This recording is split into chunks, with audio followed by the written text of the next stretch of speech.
Hello. So in this session we will be going through the type of wear called fatigue wear in the subject tribology. What is fatigue wear? Generally, when the materials are subjected to repeated loading and unloading, okay, they will be subjected to fatigue, and based on the value of the stress or stress amplitude and the number of cycles to which they are subjected to, there will be removal of the material, and this removal of material due to repeated loading and unloading cycles is called as fatigue, and the wear is called as fatigue wear. So this repeated loading and unloading causes the formation of cracks on the surface or beneath the surface. So, and eventually it will result in the formation of fragments or formation of the wear particles.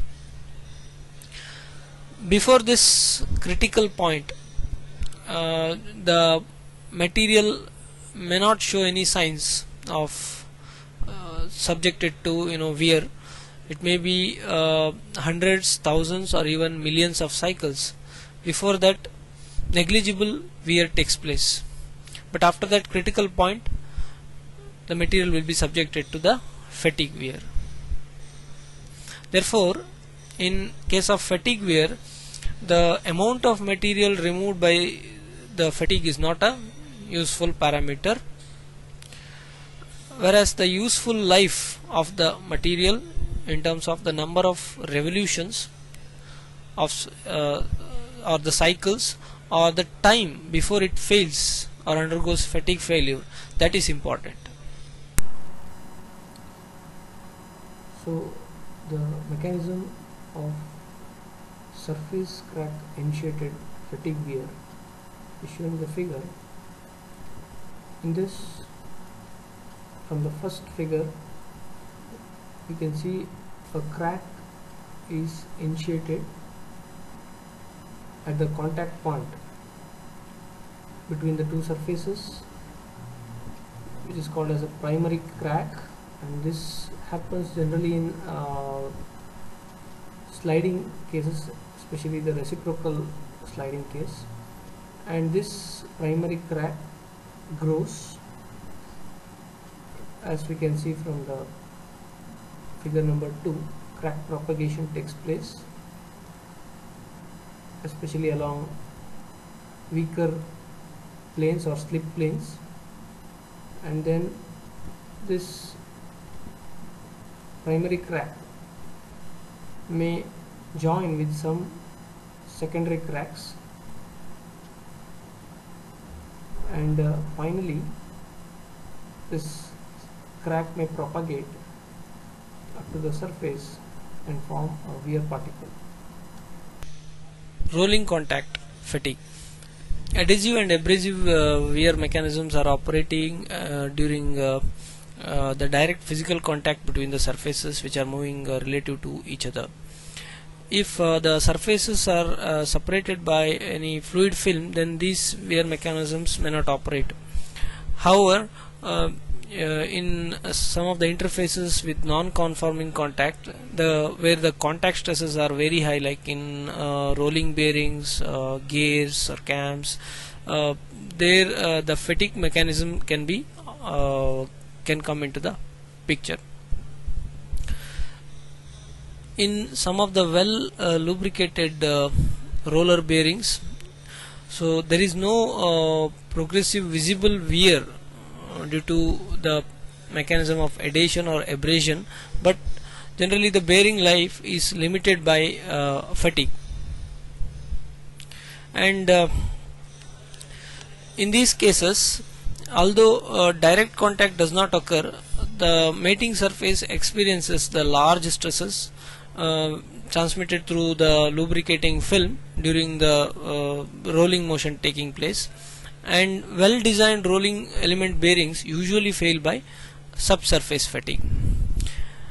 From the Hertz elastic stress analysis, since the contact stresses are operating in such elements, from the Hertz elastic stress analysis, the maximum compressive stress is seen to be occurring at the surface, but the maximum shear stress occurs some distance below the surface. So time to the fatigue failure of such components in rolling contact is dependent on the amplitude of the reversed shear stress, the interface lubrication conditions, and the fatigue properties of the rolling materials.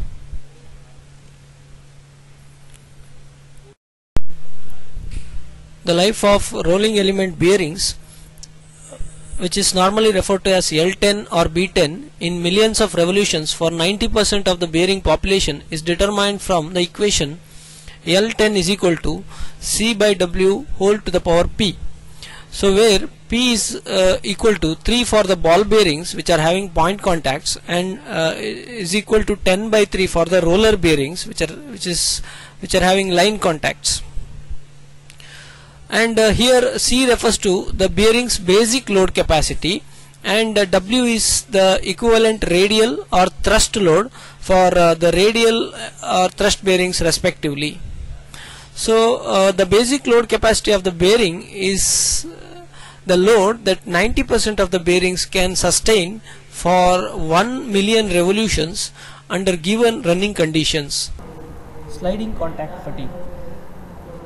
For sliding contact, the wear takes place mainly by adhesion and abrasion. However, the asperities can make contact without adhering or abrading and can undergo plastic deformation due to the contact stresses. So as the deformation continues, cracks may nucleate at the surface or below the surface. So once these cracks are present, either by crack nucleation or from pre-existing voids or cracks, further loading and deformation causes these cracks to extend and propagate, and this finally results in the formation of a wear fragment after a critical number of contacts. So this happens in sliding contact, that the maximum shear stress occurs at the surface, and the failure may be because of the surface fatigue. So many of the rolling contacts are frequently accompanied by sliding, and the stresses due to this sliding causes these maximum shear stresses to be nearer the surface, and failure may occur by near surface fatigue.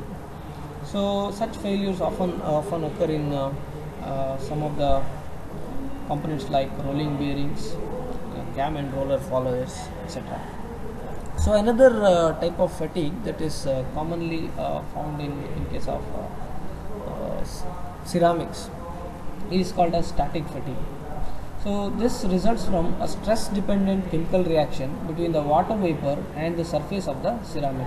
So in the presence of this water vapor and stress, tensile stress at the crack tip in many ceramics, a chemically induced rupture of the crack tip bond takes place, and which increases the crack growth, resulting in the increased wear of the surface layers. It happens both in the static and dynamic condition. Fretting wear. Fretting wear occurs when low amplitude vibratory sliding occurs between the contacting surfaces.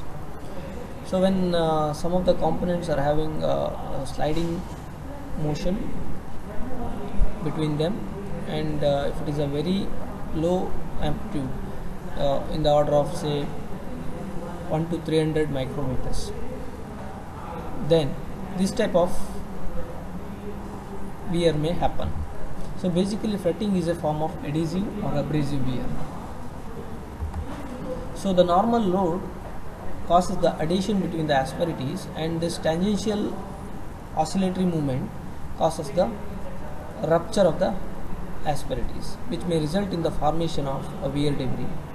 So one of the characteristic feature of this type of wear is that once the wear debris is formed, it will be retained within that narrow zone between the two surfaces, because there happens only small amplitude sliding between the surfaces, so it cannot come out of that zone, that wear debris which is formed. So this may result in severe wear of the surfaces similar to that of abrasive wear. Fretting wear, and if there is a fatigue which is involved along with this type of wear, that is fretting wear, then it is called as fretting fatigue.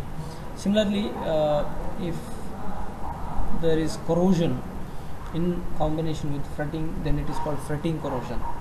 So these type of mechanisms are present in almost all the machineries and may cause the failure of some of the robust components. So this type of wear, that is fretting wear, happens in some of the mechanical assemblies like press fit parts, or riveted or bolted joints, the strands of the wire ropes, the rolling element bearings, the splines, etc. So these are the components which may be subjected to the fretting wear. So this fretting wear, as I said, happens over a narrow zone at the contact area, where even the fatigue cracks may be formed and may be propagated due to this oscillatory motion, and it may lead to the failure. References. These are the references which I have referred to, and I acknowledge all such references.